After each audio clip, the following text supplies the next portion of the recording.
Hey, what's up, guys? Today I am bringing you a Ghoti deck list or fish. I prefer to call it Ghoti though rather than fish because you can get a lot mixed up uh, because of the fact that all of these other cards are fish. But this is the Ghoti deck list that I used in the video I just made the other day. It's actually most of it's kind of like a standard fish deck. I mean, there's no soupe engine or anything like that. There's no hand traps. The only thing that's really different about this deck is the extra deck. And I will be getting into that in just a second. But first, we're going to start off with our main monsters. And of course, I'm playing uh, three Paces. I think Paces is a good card. It was once perhaps I would say the best Cody monster, but I think my friend has actually brought this to my attention that Schiff is now actually one of the best. But the reason I am playing three Paces and two Schiff is actually because while Schiff does a lot of good for recycling and continuing to get you tuners when it's in the grave, if you see it in your hand and you summon it, it's not really doing much until it goes to the grave. Whereas Paces gonna banish itself right away because you're always opening another fish. I mean, look at all these fish monsters. Not this guy. This is a spicy tech. I'll talk about in a second. But you're always gonna be getting into fish monsters, and you can summon out things like coelacanth or other fishes to get continue your plays. Shift, like I said, is really good. It continues to recycle itself. One thing that I love about Shift is that it banishes from the graveyard for cost, so you can't get hit with like a bell or stuff like that. I had a few locals players that are like, "Oh my god, dude, I can't even bell this card." Like, it just gets just vanished itself for cost, which just is so great for the archetype. Because things like that would lock down your graveyard, uh, but say that you can still activate. It's great because you can still banish itself for cost, which means it still activates. You won't even get the effect, which makes it the monster gain 500, but that rarely comes up unless you're like going for game. Step is a good card. I'm only really playing two of it just so that you have a second one if you possibly need to go into it. The graveyard effect is subpar, but it's really what like really makes it like a good card is the fact that it immediately summons if banished on your opponent's turn, and then as a quick effect or an on summon effect, synchro summon, which can happen on either player's turn actually. So this card is meh. You see it in your hand. It actually kind of sucks. I mean, if there's really something that you want to banish, okay. Uh, but I've frankly never used it. Snowpios is a great card and really ties this deck together. Before the second wave of support that this deck got, Enoch was just a subpar card. Like if we can pull up Enoch, like it's okay, and if you open perfect with Faces and Enoch, you can make the Synchro 10 during your opponent's turn. But that was literally all you were making.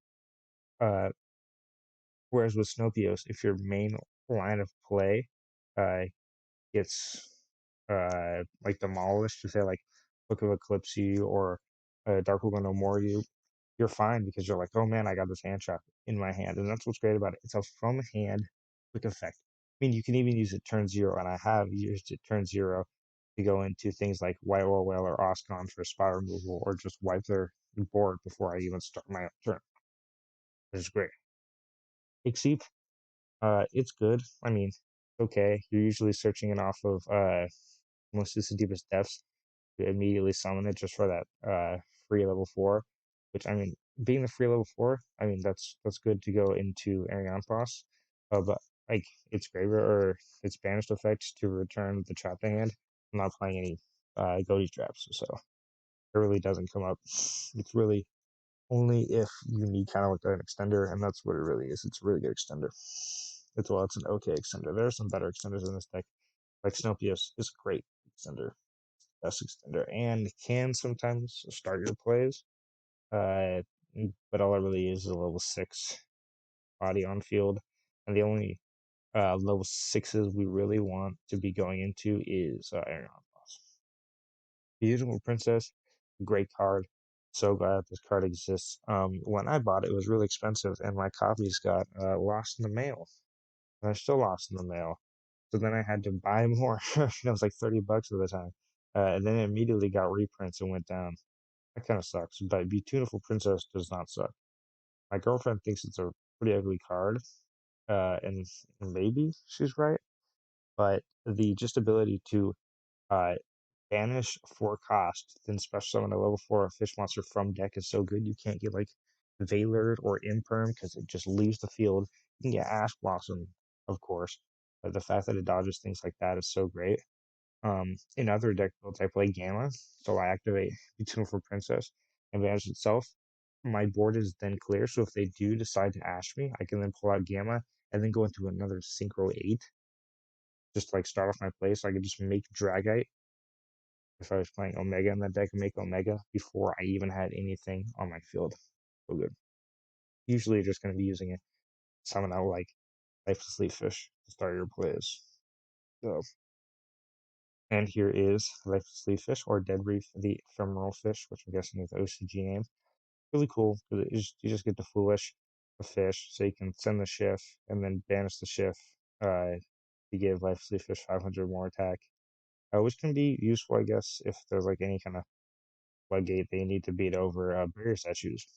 The wind barrier statue was gone, so I think that was only at 1,000 tech anyways. Uh, yeah, certain things like that, I guess it's okay if you need to back over certain things like that. But really good just to start your play. Um, although you really don't want to be ending on uh, on one synchro summon on your opponent's turn, which would be your synchro 8 if you're going into this. You kind of just want lifeless to add more Ghoti to the banish pile to then summon. You're only summoning a lifeless fish passing. I mean, it's something, but it's not very good. White Stingray is pretty cool, just being that free level 4 special summon for water. And if it's summoned back from the graveyard, it is a tuner, which has been relevant like a little bit for me, but mainly that discarding the special summon. It's a little bit more useful than say Silent Angler just because it doesn't lock you into then not being able to special summon from your hand for the rest of the turn. But it's really good for link plays, which I will be getting into later. Silent Angler, of course, is cool because it's just a free special summon. Uh, being able to lock you hurts just a little bit for some cards. Like if you can drew off of like say Lively Fish, which can Lively Fish, which can put itself or banish itself to target 3 and draw one, which is a really good effect that I didn't go over. And then you draw, say, like, see, like Anthony has something good on field. That kind of sucks. Doesn't happen a lot, though. Usually you're using Silent Angler as your last move. So if there was anything that you drew off of that, it was just kind of win more anyways. The Bishark is great. This deck is almost entirely water monsters. I think there's only one non-water monster in the entire uh, deck. It's not even the main deck, it's in the extra deck. There are, of course, some on the side deck, but you're not really going to be summoning them to your side of the field. Um, just the ability to special summon and then add, and then like make Stealth Dragon or something. So good. Bishark is a lovely, lovely little piece. To the camp, it's good.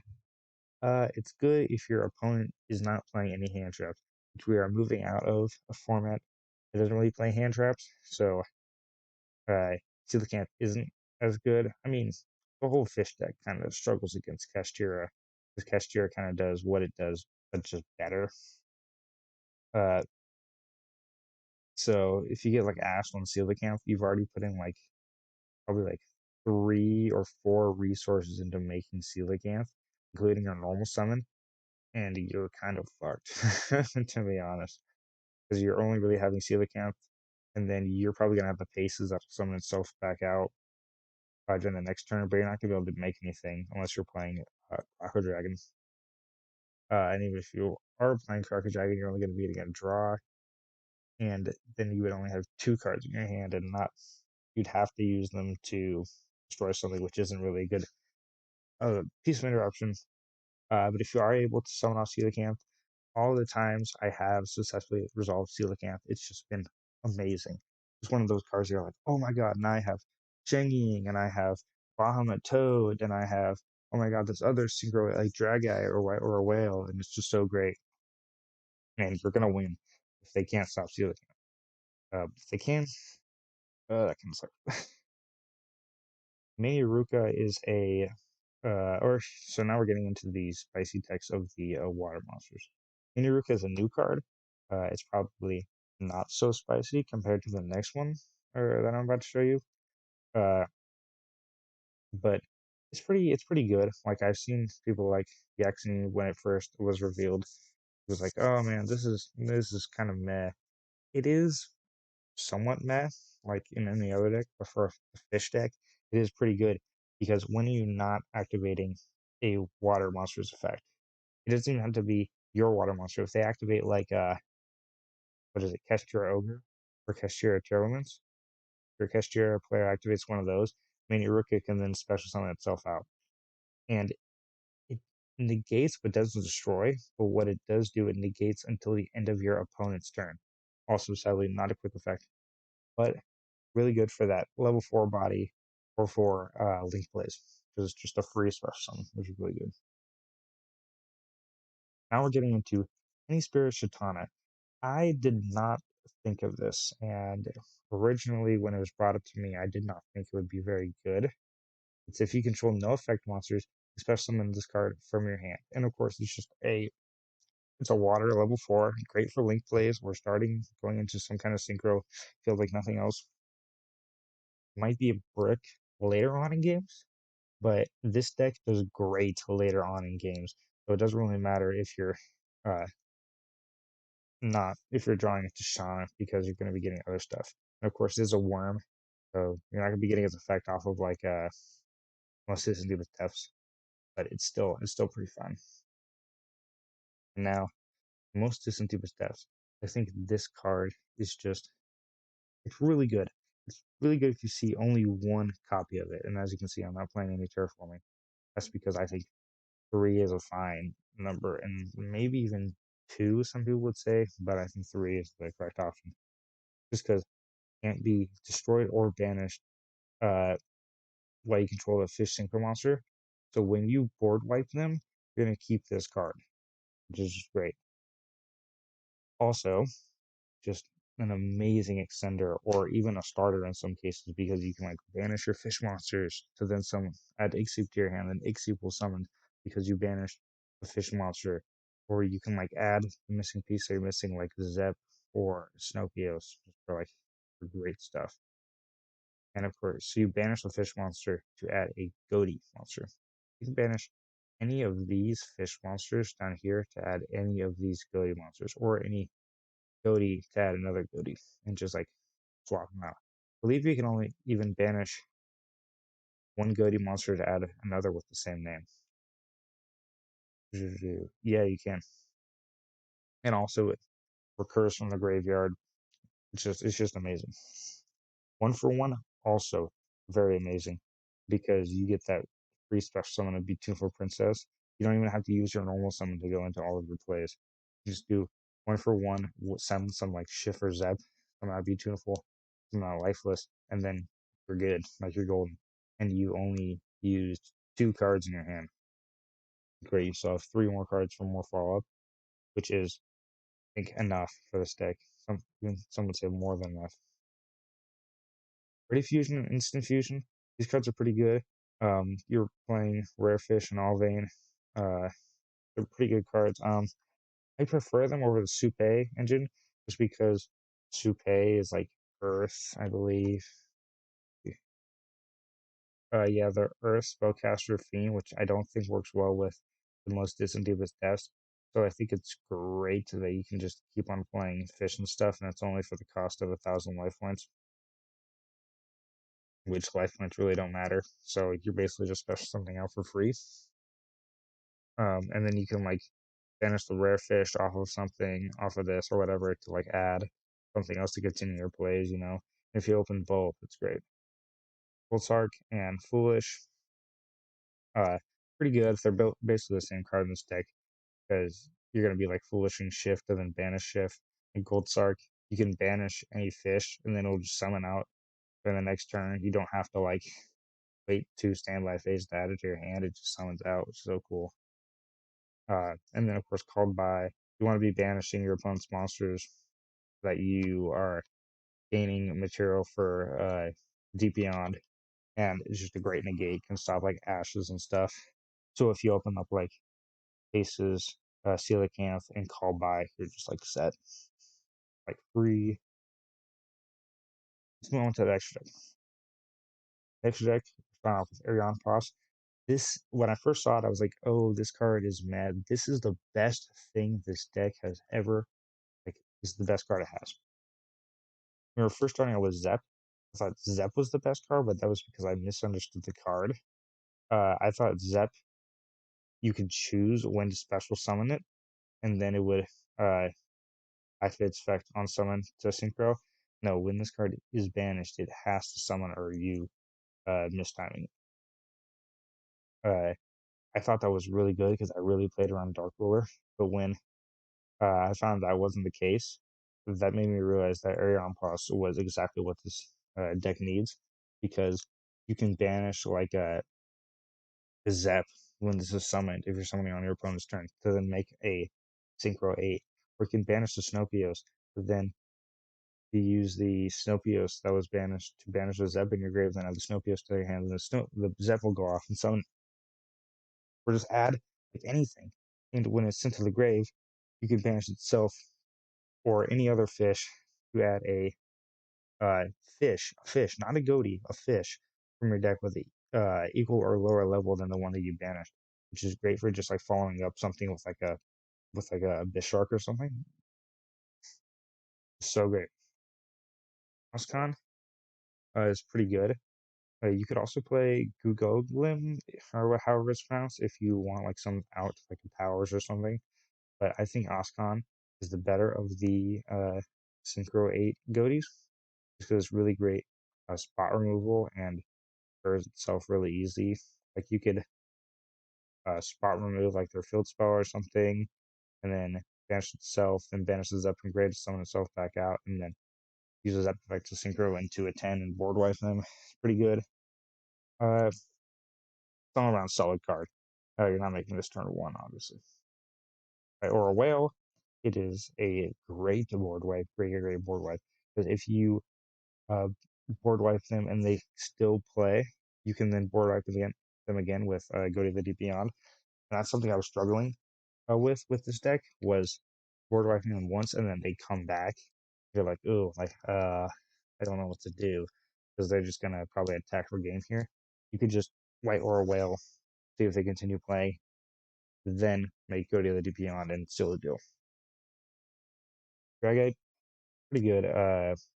Burn one monster to make. It's basically the only negate in this deck. I think it is the only negate besides Called by, and I guess you could say Coelacanth. This is the only negate in the deck. This deck is a lot more focused on board wiping and removal than just negating things, which I love that about a deck. A deck that, well, this deck does kind of say no. Whenever your opponent tries to put something out, it just says no, goodbye, or back to square one. But I do like decks that more focus on removal rather than negating. It at least gives your opponent the illusion of playing something. Then, of course, there's the big boy, Ghoti of the Deep Beyond. We love this guy. Gains attack, becomes giant, massive beatsteak, banishes their entire board, and is just so great. And comes back. Battle phase, attack with like force of 1,000 suns. So great. Love this card, and it has beautiful artwork. Then there's Chenging. This Chenging is a great card in this deck. Great card. Just because it gains all those effects off of banishing. It is a Synchro 10, which this deck can make easily, and it's generic Synchro 10. Uh, has protection, banishes their cards, which gives it more attack and gives your go to the dupe beyond more attack. And it's a water attribute. What? It's so great. Changing is just so amazing for this deck. Uh, Mir, I am still testing this card out. I actually have yet to summon it. I don't think it's because I don't want to summon it. I just think it needs the right place to summon. But I definitely think it is a card that could be uh, cut in this deck.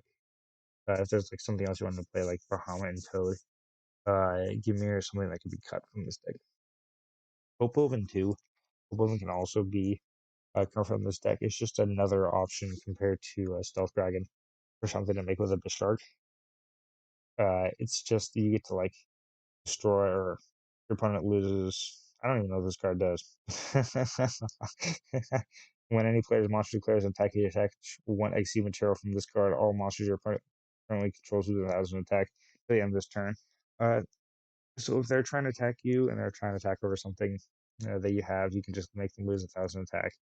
Uh, and then they have to still attack into it because they can't redeclare just because attack has been lowered. If it was during the damage step, that'd be a lot cooler. Uh, but it's a fine card, I guess, for attacking over things or protecting your monsters. Stealth Dragon, though, is the real MVP. Stealth Dragon, just being that destroy one water monster your opponent controls. Oh my god, I'm making all their monsters water. And then they have to inflict damage to your opponent equal to half its attack on the field. So great. And you don't have to get rid of any Xyz material for that. Just pop, pop, pop, pop, pop every turn. So great. If you're playing Gozen match, which I am in my IRL deck, is crazy if you just go Stealth Dragon Gozen match because they can't summon monsters except for water monsters besides their one summon they get. It's just really, really, really good because not a lot of decks are water decks. And here's where we get into more spicy stuff. I would say that the Gamir and Hopoven are spicy, but they're not really doing much. They're kind of what I'd say. Coral Anemone. Coral Anemone isn't the spice because it has seen some play in early Ghoti builds. Uh, but what's really important about a Coral Anemone is that you can link climb into Mauritius Great Bubble Reef. And this is the card that I've really been onto recently just because it's a great draw engine that gains attack every time a card is banished, which is so good because during each of your standby phases, you gotta be banishing a monster from your graveyard, water monster from your graveyard to draw a card. You're probably gonna be banishing Ghoti monsters for follow-up play on the next turn. So if you get like a pace that's stuck in the graveyard, you can like banish it, and then during the next turn, it's gonna summon, and you're gonna get a draw one. And then this card is gonna gain 600 attack. So it's gonna be at 32.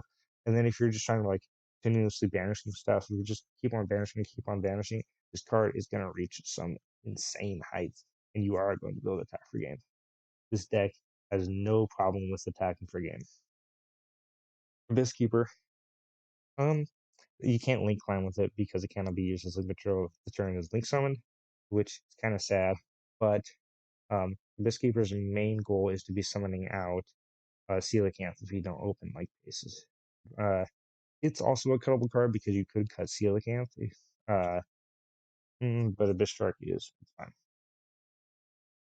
Redfish, of course, is where you're going to be summoning off of Prey Fusion, to be making Aeon Frost or Instant Fusion. And then Alvain, of course, is that great level 2 tuner. So Fusion tuner, especially. So good. That's it for the main deck and the extra deck. The side deck is just some little example I pulled up. This deck kind of really struggles against Kashtira.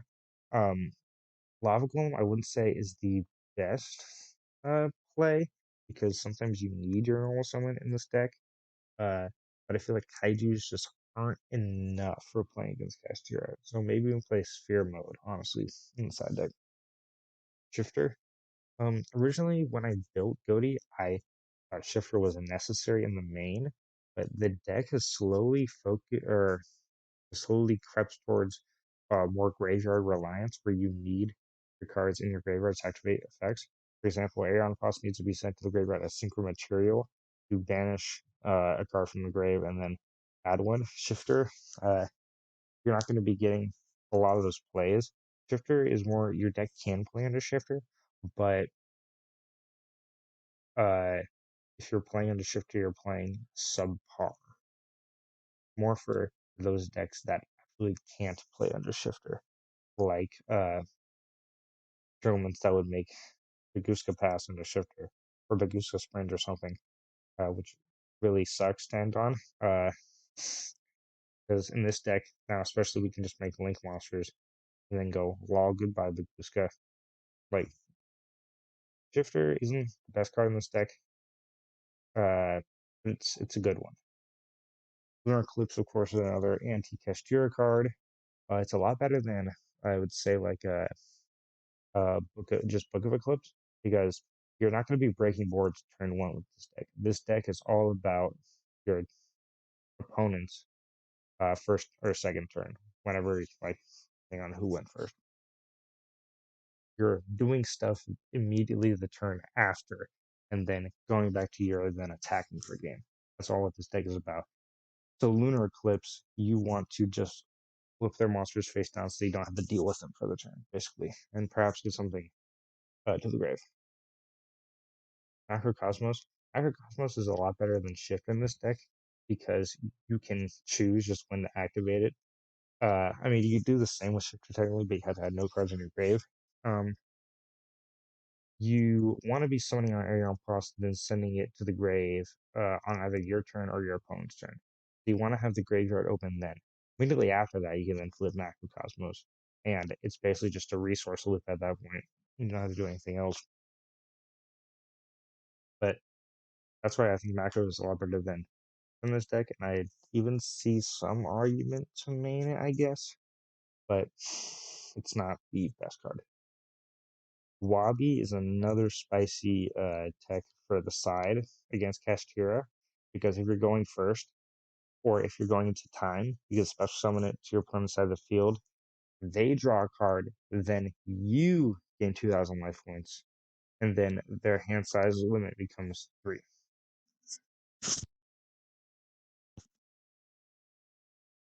It's and then also playing against Kashtira, if they now control a Wabi and they haven't even had their first turn yet, they're gonna have a little bit of a hard time bringing out getting rid of the Wabi unless they're playing. I think is it Donna, I believe.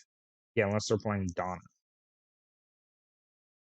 they have to find a way to out the Wabi, and even then, like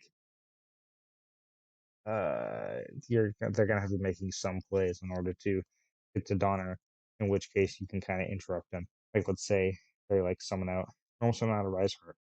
On that normal summon, you can then make Oscon and spot remove the Arise Heart, and then they can like clear the board, and they're kind of fucked, and they kind of just had to pass.